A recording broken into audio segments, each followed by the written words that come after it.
नमस्कार। मैं हूँ Usha Jain Bhatnagar. Welcome to my channel Usha Astroword.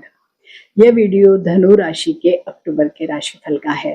यह राशिफल चंद्र राशि पर आधारित है और सबसे पहले देखेंगे कि ग्रह गोचरी अवस्था इस महीने में धनु राशि के लिए कैसी रहने वाली है। तो धनु राशि वाले सभी लोगों के लिए अक्टूबर का महीना बहुत फेवरेबल रह सकता है कई मामलों में, क्योंकि सूर्य का गोचर 17 अक्टूबर तक तो आपके दशम भाव में ही रहेगा, जो आपको वर्क प्लेस पे बहुत ही फेवरेबल रिजल्ट दे सकता है। सीनियर्स की बहुत सपोर्ट आपको मिल सकती है। वहीं 17 अक्टूबर के बाद सूर्य का गोचर आपके लाभ भाव में होगा। यहाँ पर भी स्थितियां बहुत अच्छी रहेगी। मंगल का गोचर 27 अक्टूबर तक आपके लाभ भाव में रहेगा। ये भी एक बहुत फेवरेबल स्थिति है। वहीं 27 अक्टूबर के बाद मंगल द्वादश भाव में अपनी राशि में रहेगा, तो कंपैरेटिवली थोड़े से लिटिल बिट इश्यूज आ सकते हैं, लेकिन वो बिल्कुल ही मंथ एंड होगा। इस महीने ज्यादातर समय मंगल के द्वारा आपको फेवरेबल रिजल्ट्स ही मिलेंगे। वहीं पे बुध 3 अक्टूबर से लेके 24 अक्टूबर तक आपके दशम भाव में, जो एक बहुत अच्छी अनुकूल स्थिति वहां पर गोचर करने वाले हैं। मीन्स पूरे ही समय उनका जो गोचर है अच्छा रहेगा, फिर क्योंकि वो लाभ के भाव में गोचर करेंगे, इसलिए 3 से 24 तक। लेकिन 24 अक्टूबर के बाद बुध की स्थितियां थोड़ी सी कमजोर हो जाएगी, यानी कि मंथ का जो एंड होगा वहां पर ज्यादातर स्टार कुछ आपको प्रॉब्लम क्रिएट कर सकते हैं। अदरवाइज महीने का जो शुरुआती या 25 तारीख तक हम कह सकते हैं अच्छे रिजल्ट आप लोगों को मिलेंगे। वहीं पे बृहस्पति महीने के फर्स्ट हाफ में आपके 7वें भाव में और सेकेंड हाफ में आपके 8वें भाव में उच्च अवस्था में गोचर करने वाले हैं। ऐसे में महीने के पहले पक्ष में क्या होगा, बृहस्पति आपको बहुत अच्छे रिजल्ट्स देने वाले हैं। हालांकि महीने के दूसरे हिस्से में भी इतने बुरे रिजल्ट नहीं देंगे, मिले जुले रिजल्ट देंगे, क्योंकि वहां से उनकी दृष्टि तिथि भाव पर पड़ेगी। वहीं पे शुक्र, अगर उनकी बातचीत करें तो 9 अक्टूबर तक तो शुक्र आपको काफी अच्छे परिणाम देते हुए दिखाई दे रहे हैं। लेकिन 9 अक्टूबर के बाद शुक्र आपको थोड़े से कमजोर रिजल्ट दे सकते हैं, क्योंकि वो नीच में गोचर करने वाले हैं। वहीं पे शनि चतुर्थ भाव में वक्री अवस्था में अपने ही नक्षत्र में रहेंगे, तो यहाँ पे हम शनिदेव से बहुत ज्यादा कोई फेवरेबल रिजल्ट की उम्मीद नहीं कर सकते हैं। लेकिन राहु का गोचर आपके 3रे भाव में, वो भी बृहस्पति के नक्षत्र में रहेगा, तो ऐसे में राहु आपको क्या करवा सकता है, बहुत डेयरिंग बनवा सकता है। नेटवर्किंग के जरिए आपको बहुत सारी चीजें दिलवा सकता है। केतु से भी हम ठीक ठाक परिणामों की उम्मीद रख सकते हैं। तो ये तो हुई ग्रह गोचरी अवस्था है। अब हम देखते हैं कि कार्य क्षेत्र पर इस ग्रह गोचर का क्या प्रभाव पड़ने वाला है।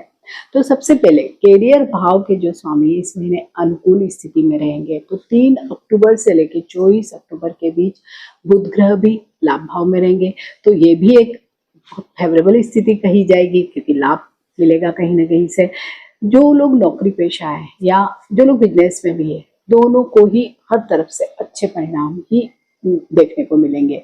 लेकिन 24 अक्टूबर के बाद बुध की स्थिति थोड़ी सी कमजोर होगी, तो थोड़े से फाइनेंशियल जो मैटर्स होते हैं वहां पे कुछ इश्यूज आ सकते हैं, और विशेषकर जो लोग बिजनेस में है उन लोगों को 24 अक्टूबर के बाद किसी भी प्रकार का बड़ा रिस्क लेने से बचना चाहिए। और उस पर्टिकुलर पीरियड में मीन्स आफ्टर 24 तो कोई अगर व्यापारिक यात्राएं भी होती हैं, बहुत इमरजेंसी हो तो ही आपको करना है, और वो भी बहुत सावधानी पूर्ण करना है। अगर आप कोई भी प्रकार का निवेश करना चाहते हैं तो बहुत ज्यादा फेवरेबल समय नहीं कहा जाएगा। वहीं पे जो लोग जॉब में हैं उनको थोड़ा सा ऐसा होता है ना कि फ्रस्ट्रेशन हो सकता है, सेटिस्फेक्शन नहीं, मीन्स जॉब सेटिस्फेक्शन नहीं रह सकता है। अगर जॉब चेंज करना चाहते हैं तो ये महीना, पूरा ही अक्टूबर का महीना बहुत फेवरेबल नहीं कहा जाएगा।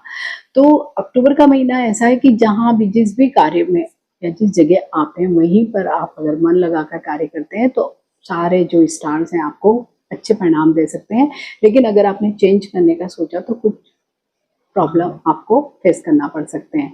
अगर आर्थिक जीवन की बात करें तो लाभ भाव के स्वामी शुक्र की स्थिति बहुत अच्छी नहीं है। हालांकि 9 अक्टूबर तक तो शुक्र अच्छे अनुकूल स्थिति में रहेंगे, हालांकि उसके बाद भी प्रॉब्लम क्रिएट नहीं करेंगे, पर वो नीच के होंगे तो थोड़े से धीरे रिजल्ट हमको मिलते हैं, या शुक्र बहुत ज्यादा सपोर्ट नहीं करते हैं। तो लाभ भाव के स्वामी के द्वारा इस महीने आपको औसत परिणाम की ही अपेक्षा करनी चाहिए।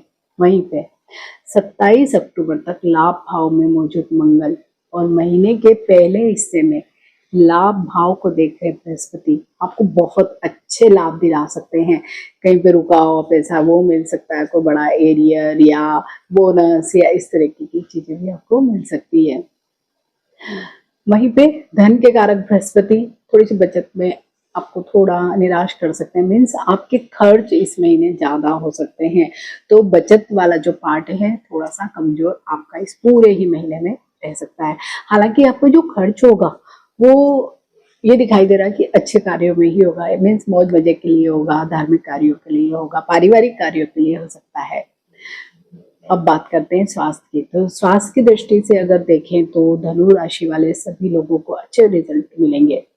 विशेषकर महीने के जो पहले हिस्से में आपके लग्न या राशि के स्वामी ग्रह खुद ही बृहस्पति है, तो सप्तम भाव में रहेंगे और सप्तम में बृहस्पति का गोचर बहुत अच्छा माना जाता है। लग्न को डायरेक्ट देखेंगे यानी कि प्रथम भाव को देखने वाले हैं, तो वो भी एक अनुकूल स्थिति ही बनने वाली है।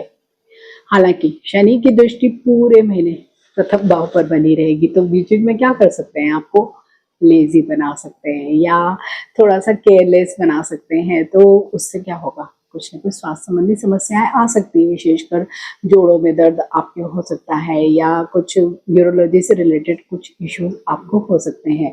हालांकि बृहस्पति की कृपा से स्वास्थ्य में कोई बड़ा प्रॉब्लम बिल्कुल भी नहीं आने वाला है। बस आपको थोड़ा सा अपने खान पान पर ध्यान रखना पड़ेगा और जो भी मौसमी बीमारियां हैं उनसे आपको बचकर ही रहना पड़ेगा। अगर सपोज कुछ बीमारी हो भी जाती है तो आप देखेंगे कि बृहस्पति की कृपा इतनी रहने वाली कि आप बहुत ही जल्दी ठीक हो जाएंगे, जल्दी रिकवरी भी आ जाएगी।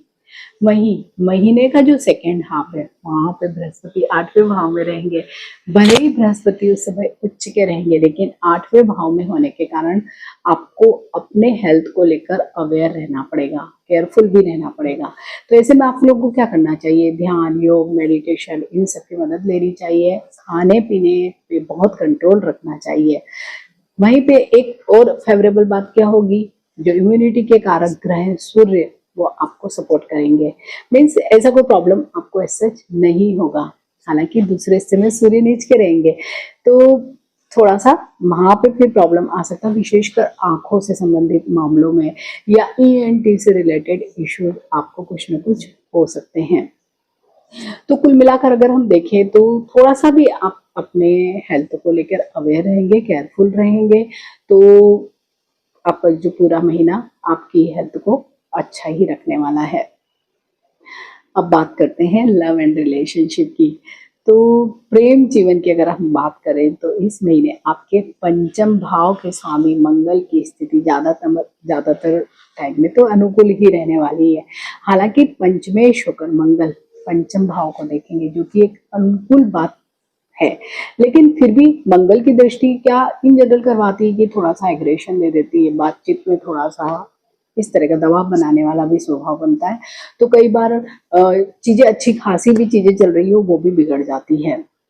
तो फिर भी हम यह कह सकते हैं कि लव लाइफ में मंगल आपको औसत से अच्छे परिणाम इस समय दे सकते हैं। बस आपको आर्ग्यूमेंट से बच के रहना है। वहीं पे प्रेम के कारक ग्रह शुक्र 9 अक्टूबर तक तो बहुत बढ़िया अच्छे रिजल्ट देंगे, मजे वाला समय आपको दिखाएंगे, लेकिन उसके बाद में वो कमजोर परिणाम दे सकते हैं क्योंकि वो नीच के हो जाएंगे। तो इस तरह से अगर दोनों ही स्टार की स्थितियों को देखते हैं तो प्रेम जीवन के लिए, मीन्स लव एंड रिलेशनशिप के लिए महीना 70-80% तो अच्छा है, बाकी का थोड़ा सा औसत रह सकता है। विवाह से संबंधित अगर आपके पहले से प्रपोजल चल रहे हैं, कुछ बातचीत चल रही है, तो पहला जो हिस्सा है वो फेवरेबल है। वहीं दूसरे हिस्से में यानी सेकेंड पार्ट आप अक्टूबर में थोड़े से कुछ अड़चने आ सकती है, कुछ या ऐसे कई बार होता ना कि बात चल रही है लेकिन बीच में कुछ बिल्कुल ही ऐसे साइलेंट हो जाता है, कुछ चीजें आगे नहीं बढ़ती, बस वही हो सकता है। और जो लोग विवाहित हैं उनके लिए ज्यादातर समय अनुकूल परिणाम मिलने वाले हैं, क्योंकि सप्तम भाव के स्वामी अक्टूबर तक किसी न किसी तरह से आपको फेवरेबल रिजल्ट देंगे ही। इससे क्या होगा, आपकी जो मैरिड लाइफ है वो अच्छी बनी रहेगी, यानी शांतिपूर्ण रहेगी। वही महीने के पहले हिस्से में बृहस्पति भी आपको बहुत अच्छी अनुकूलता देंगे, मीन्स हार्मोनी वाला वातावरण आपके घर में रहने वाला है। हालांकि बृहस्पति दूसरे मंथ का जो सेकेंड हाफ है वहां पे भी आपको अच्छे ही रिजल्ट देने वाले हैं, लेकिन 24 अक्टूबर के बाद सप्तमेश की स्थिति थोड़ी सी कमजोर हो जाएगी। तो जब भी सप्तमेश कमजोर पड़ जाते हैं तो दाम्पत्य जीवन में परेशानियां आ जाती है, और ज्यादातर ऐसे समय में दूसरे लोग परेशानियां उत्पन्न करते हैं। तो आपको बस ये ध्यान रखना है, मीन्स सुनना सबकी है, करना अपने मन की है। वहीं पे अगर पारिवारिक जीवन की बात करें तो दूसरे भाव के स्वामी ग्रह शनि चौथे भाव में वक्री अवस्था में है। दूसरा भाव क्या है, परिवार का भाव है, चौथा भाव माँ का भाव है। वहीं पे दूसरे भाव पर मंगल ग्रह की भी दृष्टि है, तो ये कहीं ना कहीं आपको कुछ न कुछ पारिवारिक परेशानियां दे सकती है। पारिवारिक परेशानियां मीन्स आपके भाई बहन, मम्मी पापा और जो भी एक्सटेंडेड फैमिली होती है उनके साथ आपके कुछ संबंध में थोड़ा सा तनाव हो सकता है। लेकिन तीसरे भाव की स्वामी की स्थिति भी बहुत अच्छी नहीं है, तो क्या होगा, कम्युनिकेशन में ही कुछ न कुछ गड़बड़ हो जाएगी। तो आपके जो भी रिश्ते हैं थोड़े से उनमें कुछ न कुछ मतभेद वगैरह हो सकते हैं। क्योंकि तीसरे भाव में राहु भी है तो उनका बैठना भी वहां पे बहुत ठीक नहीं माना जाता है। साथ ही जो आपके मित्र हैं या भाई बहन है उनसे भी आपके थोड़े कुछ न कुछ वाद विवाद जैसी स्थितियां बन सकती है। तो ऐसे में क्या उपाय करना चाहिए, तो सबसे पहले तो जो राशि स्वामी है उनके ही उपाय करना चाहिए। गुरु के मतलब आप जिस किसी को आपने गुरु माना हुआ है तो आपको उनका ध्यान करना चाहिए, उनकी पूजा आराधना वगैरह करनी चाहिए, और विष्णु सहस्त्र नाम का पाठ करना चाहिए। और अगर पाठ करने के लिए समय नहीं मिलता है तो आप विष्णु सहस्त्र नाम को सुन भी लेंगे तो भी आपको बहुत अच्छे फल मिलेंगे। तो धनु राशि वाले सभी लोगों के लिए अक्टूबर का महीना बहुत शानदार रहे, इन्हीं शुभकामनाओं के साथ। और इसी के साथ ही आप सबको भी दीपावली की भी बहुत हार्दिक शुभकामनाएं।